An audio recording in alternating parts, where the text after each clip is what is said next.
Bonjour, bienvenue pour cette nouvelle émission des Chrétiens orientaux. Nous sommes au Liban et je ne sais pas si vous vous souvenez, mais en 1997, le pape Jean-Paul II avait utilisé ici même une expression étonnante. Il avait dit « Le Liban, c'est plus qu'un pays, c'est un message ». Alors aujourd'hui, je vous propose de découvrir le message du Liban pour notre monde.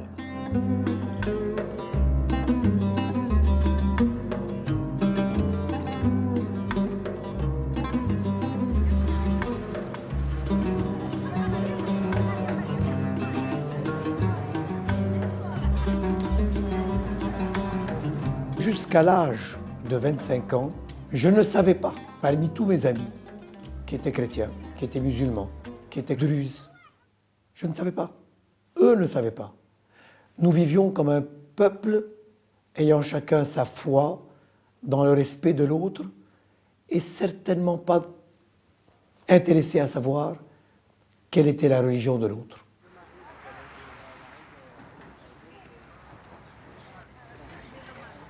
Puis la guerre vint et tout d'un coup on s'est mis à parler de communauté. Et on s'est mis à diviser le pays par communauté. Avec la guerre qui a eu lieu au Liban, il y a eu des ruptures, il y a eu des murs, il y a eu des problèmes entre les gens. Et il est de plus en plus difficile de trouver des lieux communs. Le vivre ensemble, c'est un pari libanais. En tant que pari, c'est un défi.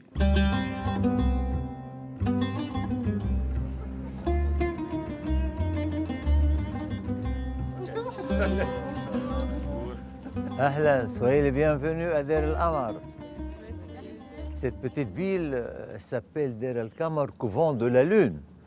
Et si vous regardez cette pierre angulaire qu'on a trouvée dans les fondements de l'église, on a deux versions sur cette pierre. Ou bien la croix qui triomphe sur le culte de la Lune, ou bien le soleil avec ses 7 rayons représente les Druzes, avec leur drapeau de 7 couleurs. Le croissant représente les musulmans et la croix représente les chrétiens. Donc c'est aussi un symbole de la coexistence entre chrétiens et musulmans et druzes au Liban. Nous sommes une ville de coexistence. Nous avons maintenant dans cette ville quelques 2000 Syriens qui vivent avec nous. Tous sont des musulmans, nous les aimons, nous les respectons, ils vivent avec nous. Et cette ville a été depuis toujours un modèle de coexistence. Nous vivons l'évangile, c'est-à-dire nous aimons tout le monde, notre cœur est ouvert à tout le monde. Et nous voulons que cet esprit reste toujours inculqué aussi chez vous les jeunes, qui êtes vraiment l'avenir du Liban. Merci de votre visite. Revenez, on vous attend pour une autre fois. De nouveau, merci.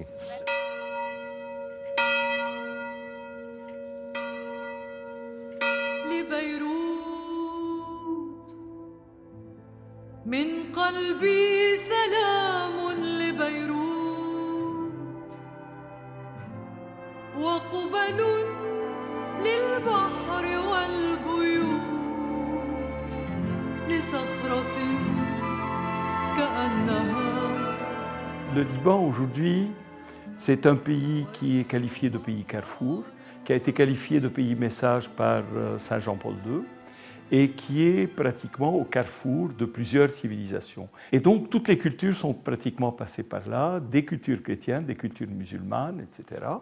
Et puis il est composé pratiquement de 18 religions reconnues officiellement par la Constitution.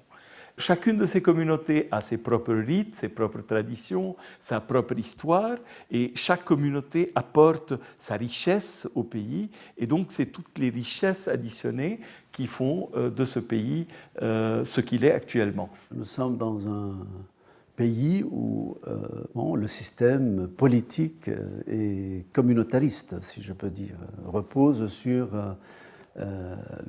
l'appartenance confessionnelle, c'est-à-dire chaque confession, chaque communauté a une part de députés au niveau du Parlement, a une part aussi de ministres au niveau du gouvernement.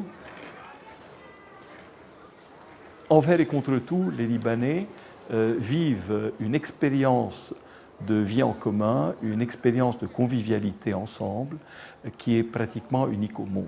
Dans chaque chrétien, il y a une partie de musulmans, dans chaque musulman, il y a une partie de chrétiens, tellement on a d'états les uns sur les autres. Nos traditions se sont entremêlées, nous avons vécu ensemble. Coexister, c'est pas simplement vivre à côté de l'autre, ou bien en groupe distinct, mais c'est réellement vivre avec. C'est vivre dans un groupe où il y a un échange, il y a un dialogue, et c'est construire ensemble un projet de vie. C'est essayer réellement de construire une assise sociale ensemble. On peut parler, on peut se réunir et discuter autant que vous voulez des relations islamo-chrétiennes. Mais ce qui est important, c'est de vivre ces relations. C'est de les sentir, de les faire vibrer, de faire qu'on puisse danser ensemble, parler ensemble, manger ensemble, croire ensemble, même si notre foi n'est pas la même.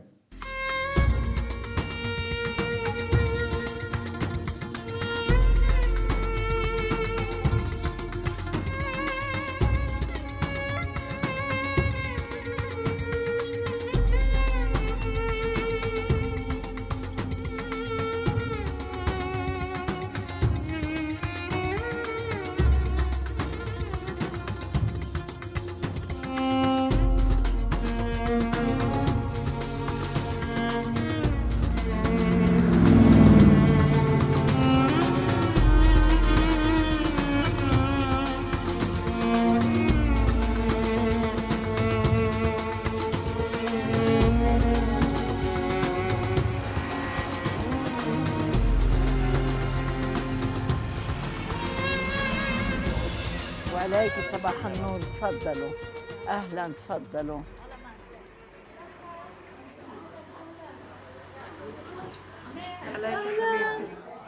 On est là au service de tout le monde, sans distinction de rite, de religion, simplement l'homme, qu'est-ce que tu as et je suis à ton service.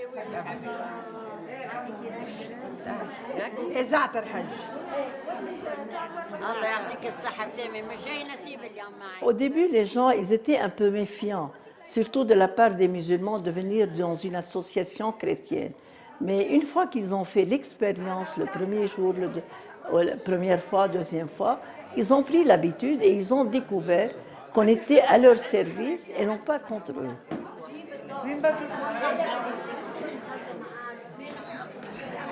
Quand vous les voyez, par exemple, pour le troisième âge, ou comme malades qui viennent au centre, ils sont en général très amis les uns avec les autres, même s'ils ne sont pas du même village. Ils s'entendent, ils se voient, ils se parlent. Ils n'ont pas, au niveau des gens, il n'y a pas de problème entre coexistence.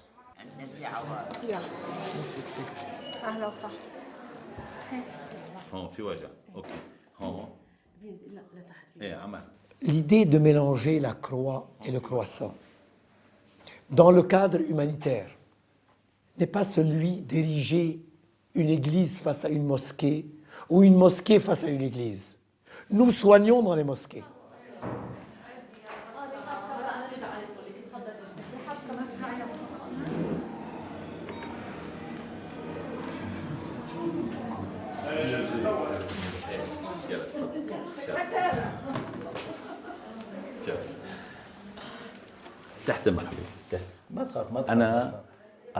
J'accueille ici avant tout des êtres humains. Chacun est né en tant qu'homme avant d'avoir été attaché à une religion. Ainsi, moi et la religieuse, nous sommes frères et sœurs. Avec le cher, nous sommes frères, et avec le prêtre, il est comme un père. Et l'humanité de chaque être humain m'importe plus que sa croyance religieuse.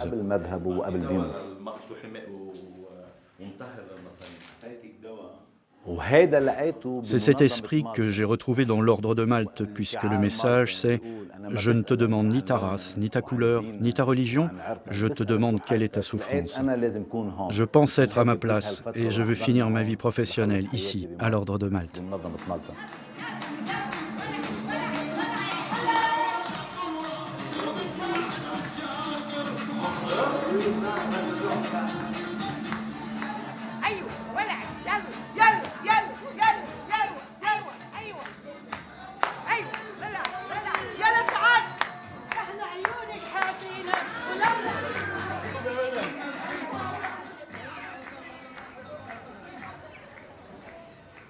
Je ne pense pas que la solution est d'être communautaire. Nous avons réussi, grâce à Dieu et à l'aide de tous ceux qui ont contribué à ce que cela puisse réussir, à installer sur l'ensemble du territoire libanais un ensemble d'actions, centres médico-sociaux, centres du troisième âge, centres pour l'handicap, actions pour les jeunes, etc. Toutes communautés confondues.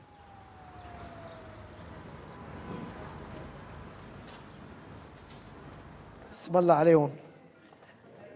Joe, toi, c'est beaucoup de monde, hein, tout ça, tous les jours. Hein. Nous avons cette chance de pouvoir soigner, traiter, accompagner autant de chrétiens que de musulmans. ما حسيت بشيء فظيع بيدرو ميرسي كثير عذبناكم بالشغل تبعكم ميرسي كثير يعطيكم العافيه برافو بيدرو يلا ابدا bonjour docteur vous allez bien ما تخافي. Nous travaillons avec toutes les communautés sunnites musulmanes, chiites musulmanes, les communautés druzes, évidemment les communautés chrétiennes, toutes chrétientés confondues aussi, parce que vous savez qu'en Terre Sainte, l'orthodoxie est très importante. On travaille en famille. Toute l'équipe est une famille.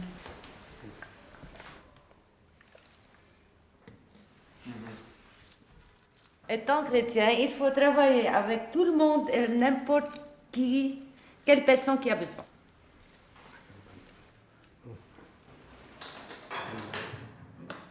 Dans chacun de nos centres, ce qui prime, c'est l'amour, c'est le sourire, c'est le respect de l'autre.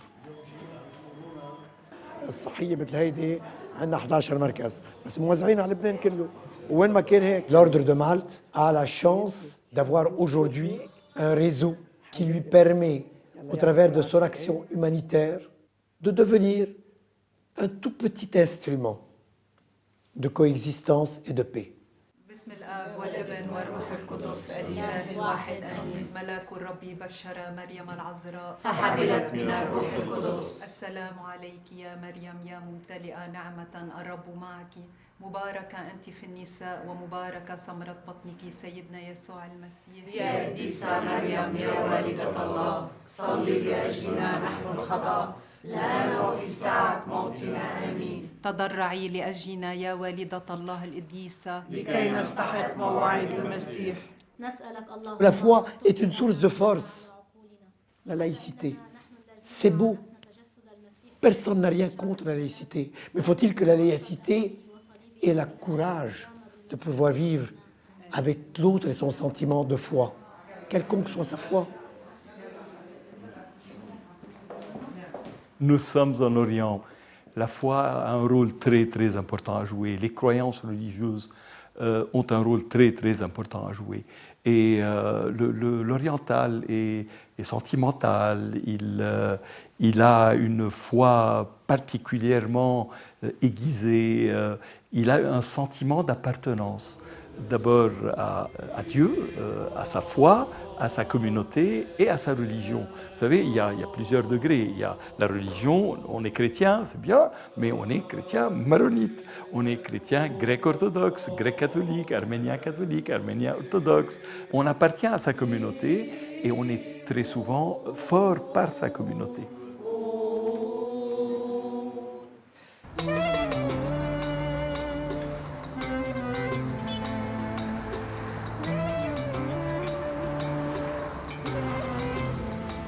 Au niveau de l'éducation, les chrétiens sont présents depuis longtemps, depuis une centaine d'années et plus. Et je pense qu'ils ont donné au pays un caractère assez spécifique à l'éducation, parce qu'ils ont accueilli l'autre. Ils ont vraiment fondé des écoles, non pas simplement pour les communautés elles-mêmes chrétiennes ou protestantes, mais ils ont aussi construit des écoles qui ont été toujours ouvertes aux musulmans et à d'autres rites ou religions.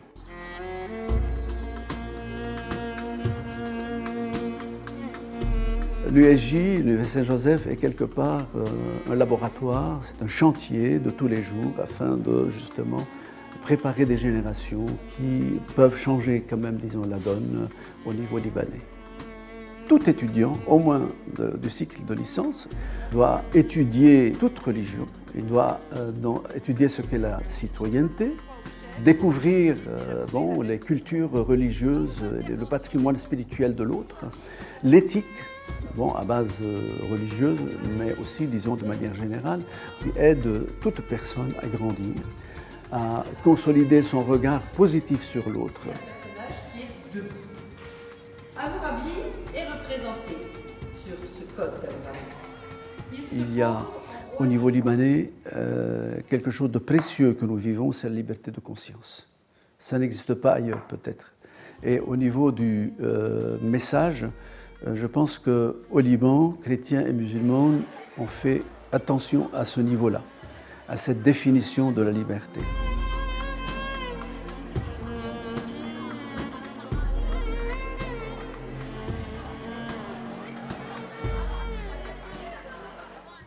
Nous partageons avec les musulmans et les musulmans partagent avec nous la foi d'Abraham. Alors la foi d'Abraham n'est pas seulement la foi en un Dieu unique, le Dieu monothéiste, mais c'est aussi la foi en un Dieu vivant, en un Dieu qui est présent dans la vie des gens.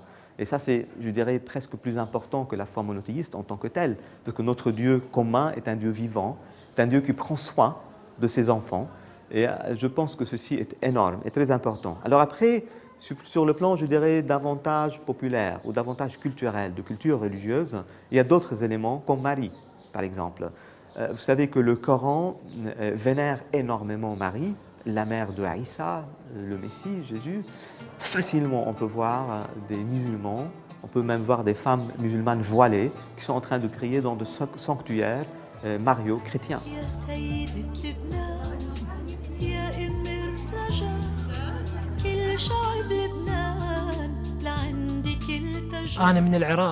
Je viens d'Irak. J'ai vécu dans la région de Bagdad. Nous respectons beaucoup les choses religieuses, les enseignements, les lieux religieux. À dire vrai, nous étions informés qu'il se passait des choses ici. Nous avons entendu dire que chrétiens et musulmans allumaient des bougies pour la Sainte Vierge et lui confiaient des demandes, des vœux. Nous voulions passer de la théorie à la pratique. On se disait qu'ici, on allait sans doute ressentir les paroles, les écritures. Elles sont présentes, véritables, elles vivent, et c'est ce qui m'arrive aujourd'hui.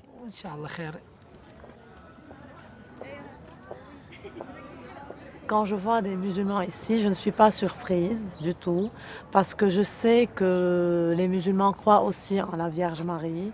Elle a fait des miracles chez des gens musulmans. Pour nous, elle unifie les religions dans le pays. Elle ne les sépare pas. Marie est la reine du Liban d'abord. Marie, on la trouve partout, on la trouve dans nos villages, on la trouve dans nos villes, on la trouve dans Notre-Dame du Liban, elle protège tout le monde. Les Libanais ont une grande adoration pour Marie, qu'ils soient chrétiens, qu'ils soient musulmans.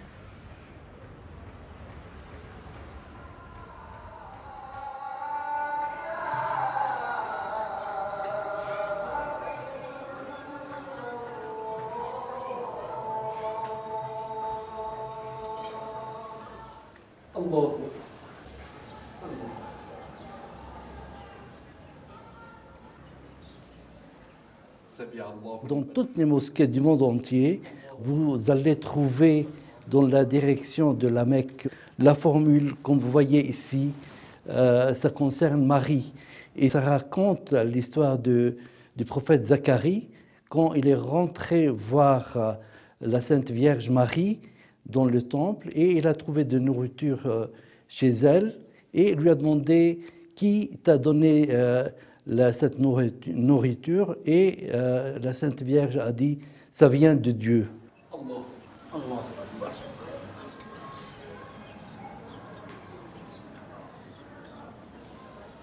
Marie est citée 37 fois dans le Coran, et il y a un verset qui porte son nom.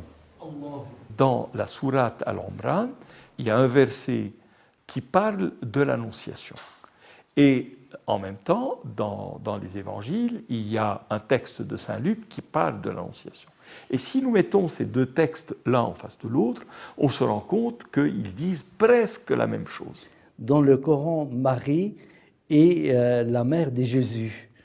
Et pour cela, on dit toujours Jésus, fils de Marie. Et quelquefois, on parle du prophète Isa, qui est en araméen Isho, qui veut dire Jésus. Alors on dit Isa, fils de Marie, ou Jésus, Al-Masih, le Christ, fils de Marie. Il y a une artiste qui a conçu une icône qui aujourd'hui est en train de faire le tour de la planète, une icône de l'Annonciation avec d'un côté le texte de Saint Luc et de l'autre côté Surat Al-Imran qui parle aussi de l'Annonciation. Toute la problématique, à mon avis, c'est comment on veut construire l'unité. Quel genre d'unité on veut construire. Si c'est une assimilation, ça aboutira à des conflits sur le plan social, politique ou religieux. Si c'est une unité qui se construit dans et par la diversité, tout en se reconnaissant que nous sommes dans une grande famille humaine, peut faire une unité diversifiée, une unité réconciliée.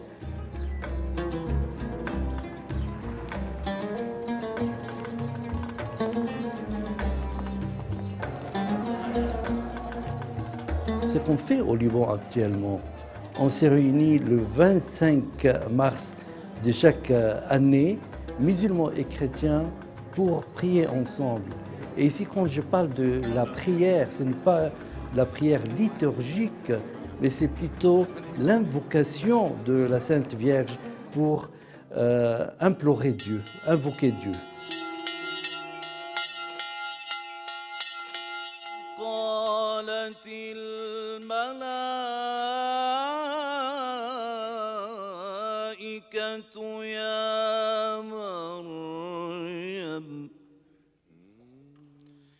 إن الله يبشرك بكلمة منه اسمه المسيح عيسى فقالت مريم للملائكة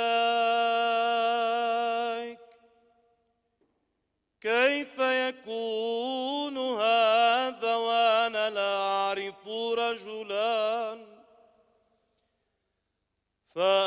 فأجاب الملاك وقال لها إن الروح القدس يحل عليك وقوة العلي تظللك.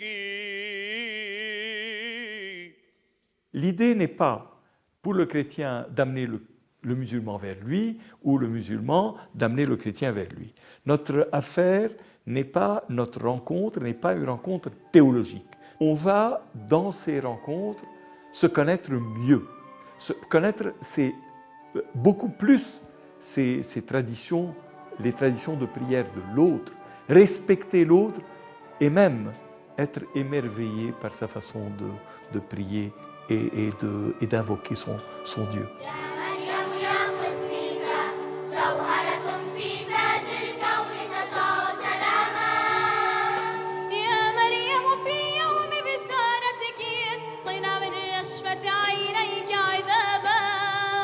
La pire chose qu'on peut commettre quand on veut promouvoir une convivialité et une solidarité spirituelle entre chrétiens et musulmans, c'est de vouloir niveler toute chose et de dire que, en fait, non, ça va, les différences, c'est des détails insignifiants. Ce n'est pas vrai. Il faut commencer par reconnaître que nos différences sont importantes, sont même irréductibles, qu'on ne peut pas faire de l'islam une foi chrétienne, ni de la foi chrétienne à l'islam.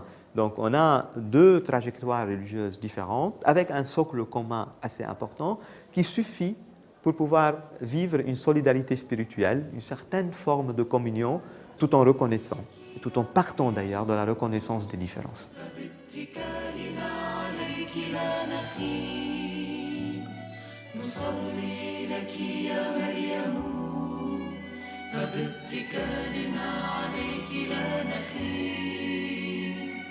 نصلي لك يا مريم فباتكالنا عليك لا نخيب On n'invente pas une troisième religion. On veut que le chrétien reste convaincu de sa religion et que le musulman reste convaincu de sa religion aussi.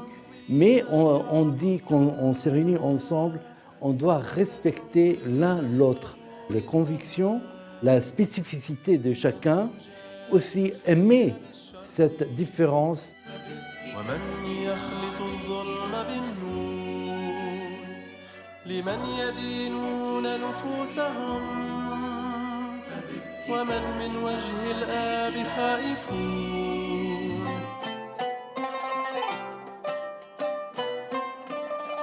Peut-être il y a des difficultés pour reconnaître qu'on peut prier ensemble, mais on peut prier les uns pour les autres. Je le fais tous les jours. Mes collègues, mes amis musulmans demandent que je prie pour eux.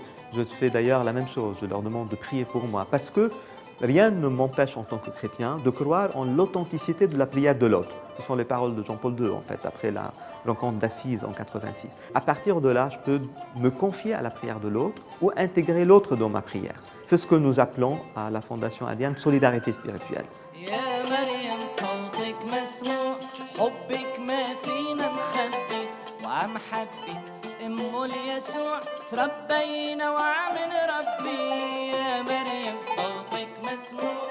Nous ne sommes qu'à 10 ans.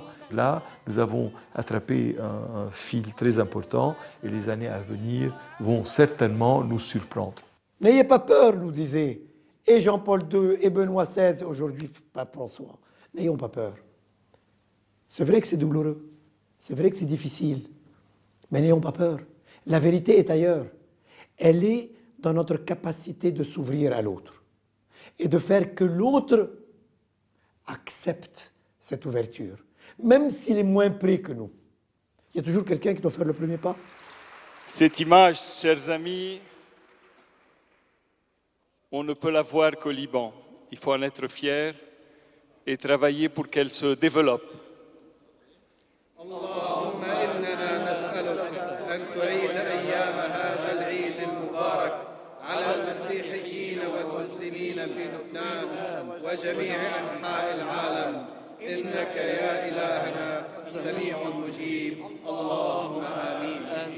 Il est très important aujourd'hui que de plus en plus de musulmans s'expriment, nous montrent qu'est-ce que c'est que l'islam. Aujourd'hui, nous ne voyons que ce que nous sommes en train de voir, des gens qui tuent, qui égorgent, qui refusent l'autre. Eh bien, il est temps, je crois, qu'on découvre avec ces musulmans, ces véritables musulmans, des frères, de véritables frères, qu'on se tienne la main, tous les hommes de bien, et qu'on traverse tous à l'autre rive, celle où on va construire ensemble la civilisation de l'amour, la paix.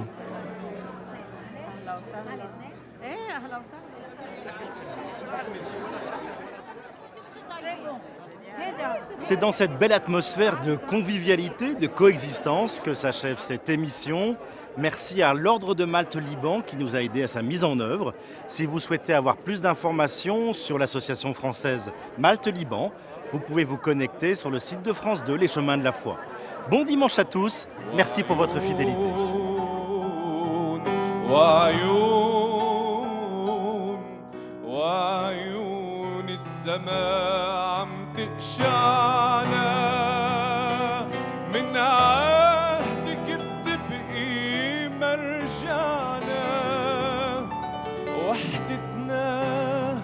شمعة مضوي من عهدك بتبقي مرجعنا